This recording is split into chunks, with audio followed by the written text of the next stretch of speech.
Malapit po ako sa kanya sa distansya niya. Kaya kitang-kita ko po, nakagloves po siya. Mamatay man po ang buong pamilya ko. Hindi So, po kung ako idamay nagsisinungaling. pamilya mo sa kasinungalingan mo, Hindi po ako nadamay mo pa yung pamilya mo. Hindi po kasi ako nagsisinungaling, Your Honor. Pamilya mo, idadamay mo kung magsinungaling ka. Mga kapenyo, tirahin na natin itong may init na issue ngayon. Pasok, intro! Hey yo, what's up sa inyo mga kapenyo? At today meron na naman tayo napaka-init na reaction video.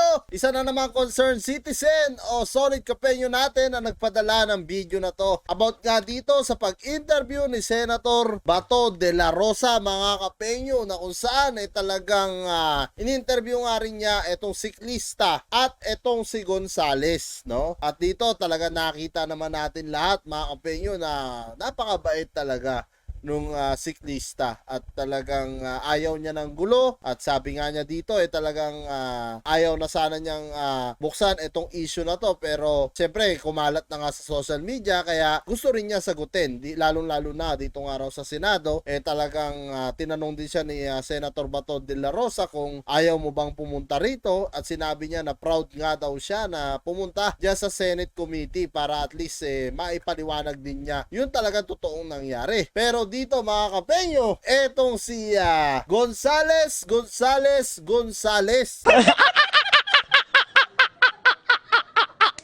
talagang pinipilit pa rin niya yung kanyang istorya dito. Ang lupit mo talaga, Tatang Kalbo. Ikaw lang yung nakita ko na operahan ng batok pa. At tara kayo, wag na natin patagalin. Panoorin natin etong ang pag-i-interview rito ni Senator Bato de la Rosa.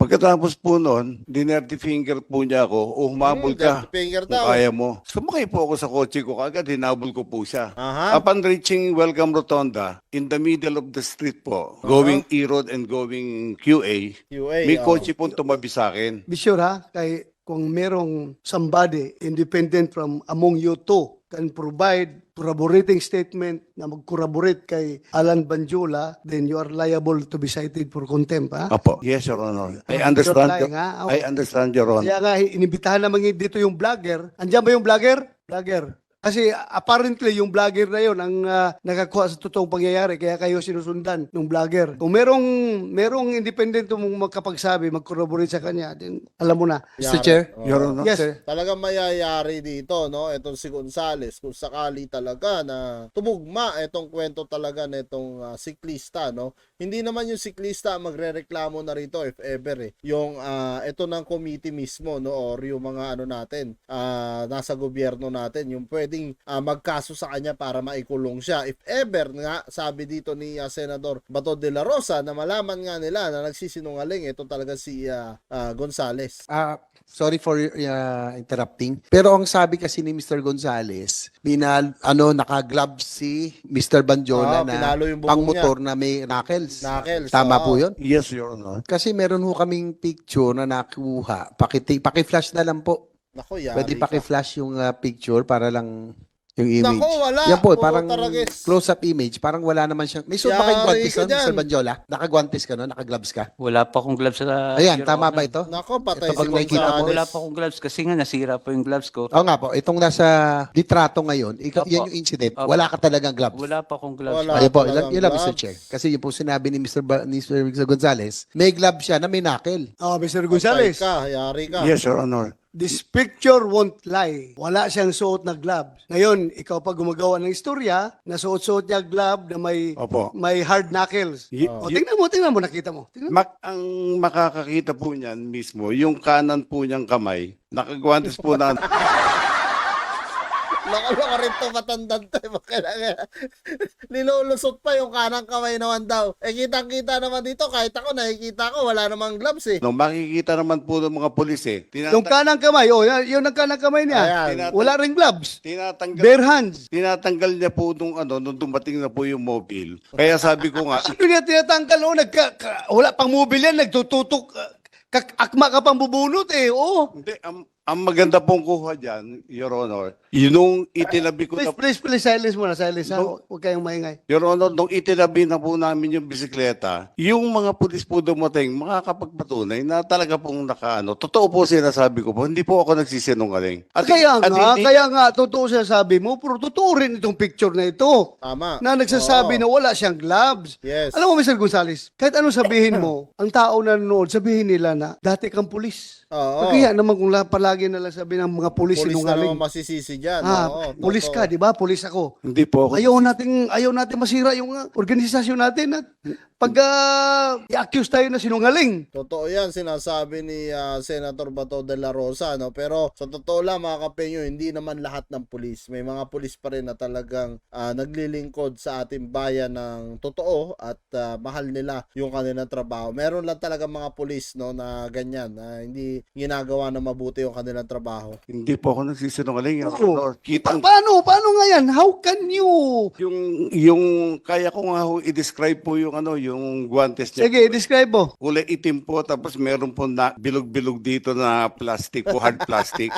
Yung kanan pong kamay niya. Kaya nga, wala mang, yung kanang kamay mo lang daw, may suot na gloves na may hard plastic. Yung mga biker po, Your Honor, hindi nagsusuot ng gloves na hindi pantay yung dalawa po. Tama. Sir Chair, meron din akong Yes, picture right, ng right. right hand niya. Wala talagang gloves eh. Ito, papaplas ko namin dyan. Ayan, Wala ayan. talaga siyang suot na guantes. Nandito na sa cellphone ngayon. Oh, wala siyang hawak, wala siyang gloves talaga. Oh, patay kang bata. Your Honor. Saka ako ha, biker din ako. Opo. Pag magsuot ka ng gloves na gano'n na may hard knuckles, tapos siklista ka, para kang gago.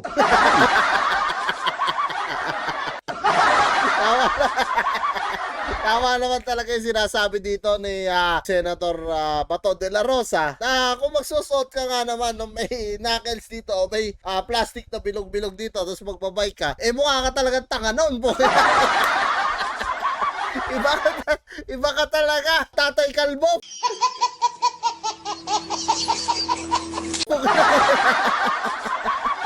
Ang lupit mo, Brad. Oh, gago ka. Hindi magbisiklita. Napapagago siya. Senator Bato. Ka magbisiklita ka daw sa hard knuckles ha. Hindi mo magkailangan yan sa bisiklita. Kaya nga, Pang motor yan. Your Honor, hindi po ako nagsisinungaling. sa pangalawa, mga peyo, mas lalo nga hindi tatanggalin ng siklista yun kung alam niya mapapaaway siya eh. Kasi alam niyo kung bakit. Magagamit niyang panuntok yun if ever. Ba't niya tatanggalin? Alam niyang hinahabol na nga siya ng sasakyan. Ito ni Tatay Kalbo eh. Bakit pa niya tatanggalin yung gloves niya? Kasi kung ako yun, hindi ko tatanggalin yun. Pamproteksyon ko rin yun para kung mapaaway ako, mas lalong masakit kung masusuntok kita o tatama sa'yo, di ba? Sinungaling. May mga nakakita naman ng mga tao doon na baka ho nung bago ko siya abutan ay tinanggal niya na po dahil UP po talaga yung kotse ko po. Sinungaling. Oo, Hindi po sinungaling. may UP yun, ng bare hands lang po, Your Honor. Pero kung ako pasuntukin mo sa kotse mo, Ay malakas. mas malaking UP yung kahit na beer hands ko lang. Sinungaling. Na ganun mo yung Yes po. kotse mo. Naiintindihan ko po, Your Honor. Swerte lang talaga to, mga kapenyo, hindi tinuluyan ng biker eh. Pero kung iba-iba lang yun, talagang demanda to, kulong talaga to. Ngayon, nakakangiti pa yan eh. Kasi nga, alam niya na hindi naman siya makukulong talaga eh. Sana, huwag tayong mag-manufacture ng istorya dito, Mr. Gonzales, ha? Hindi po ako nagmamanufacture.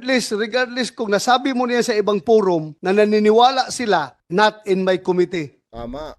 You cannot fool this committee, ha? Yes, Your Honor. Very clear yung nakikita doon sa picture na wala siyang glove. Oo, tsaka putik na yan. Kahit sino makakita niya, hindi naman tanga yung mga tao. No? Kitang-kita doon na wala talagang gloves. Napakabilis naman no na. Tapos niya tapikin yung sasakyan mo. Pagdating doon sa pagharang mo sa kanya, tinanggal na kagad niya yung gloves niya. Pagkatapik nga na ng siklista, bigla na siyang umalis eh. So, paano niyang matatanggal agad yun, di ba? Yun nga ho ang problema ko. At the time of the incident po, magkaharap po kami. Nung sinuntok po niya, harap po ako. Malapit po ako sa kanya sa distansya niya. Kaya kitang-kita ko po, nakagloves po siya. Mamatay man po ang buong pamilya ko. Naku, Hindi So, na kung Sinabi idamay ko, pamilya mo sa kasinungalingan mo. Visit. Ayop na yan. Wag mo nga naman idamay sa kasinungalingan mo yan, Tatay Kalbo. Pati pamilya mo ba naman? Dadamay mo pa yung pamilya mo. Hindi po kasi ako nagsisinungaling, Your Honor. Pamilya mo, dadamay mo kung magsinungaling ka. Oh, Yan o, tingnan mo yung picture na yan. Sinungin O. pa, oo. Wala talaga. Walang gloves yung right hand niya. Sa incident na po yan, Your Honor, second incident, Your O Honor. ibig mong sabihin, from yung pagtapik niya ng kotse niya, tinapon niya yung gloves niya, tapos tuloy-tuloy siya magbike. Oo. Ang mahal ng gloves na yun ha, yung may nakil, itatapon niya. Hindi ko po alam kung nilagay niya po sa belt bag niya o saan po. Pero basta ako po nagsasabi po ako ng totoo sa inyo, Your Honor. Mataas po respeto ko po sa inyo. Yes, yes. Wala na tayo dyan sa respeto. Ako rin, nagrespeto rin ako sa'yo. Kapwa tao kita. Nagrespeto ako sa aking kapwa. Pero kung halata naman masyado na nagsisinungaling ka dito, I cannot out of respect Consider, yes. to this committee. Oo. Hindi ko rin tatanggapin yung sinasabi mo. Hindi rin ako maniniwala talaga. So ayan mga kapenyo, ano nga masasabi nyo dito sa mainit na interview nga ni Senator Bato de la Rosa? At kung gusto nyo mapanood yung full video nito, puntahan nyo na lang sa Senate of the Philippines mga kapenyo. At doon makikita nyo kung paano napusoy etong si Willie Tatay Kalbo po. Puta, lupit talaga nito mga kapenyo. Alam niyo yung tipong bistado ka na, pero pinipilit mo pa rin yung sarili mo para makalusot mga kapenyo, no? Talagang mabait lang yung siklista. Natagpuan mo lang Tatay Kalbo na napakabait na siklista dahil kung iba-iba siklista lang yan, tutuluyan ka talaga, maniwala ka, no? Talagang dito sobrang mabait lang talaga etong siklista mga kapenyo at hindi niya, ayaw niya ng gulo Di kahit na naargabyado siya, napatukan siya nito, no? Inisip na lang nung siklista, natapik niya kasi rin, may pagkakamali rin siya, pero ang mali talaga doon, etong talagang si Gonzales, na kung saan pumasok pala siya dito sa bike lane din, kaya siya tinapik ng siklista, para ibig sabihin ng siklista, wag ka dyan sa bike lane. Kasi daanan namin yan, no? Pero hindi naintindihan ni Gonzales yun. Daldala siguro siya na inis niya. Kaya kinat niya ngayon ito si si siklista para yun nga makompronta niya bakit mo ko tinapik, no? Pero kung at the end of the day, kung titingnan talaga kung sino unang may mali, eto talaga si Gonzales mga kapenyo. So ayan mga kapenyo, kung kaya tatanungin ko ano nga masasabi nyo dito sa mainit na interview ni Senator Bato de la Rosa. Comment nyo na lang down below lahat ng mga opinion nyo mga kapenyo at lahat po yan mababasa ko. Maraming salamat mga kapenyo at kita-kita tayo sa susunod kong reaction videos. I would be up waiting for you if you had to leave. I would wait a lifetime if you were at sea. I just wanna say that I feel that our love is real.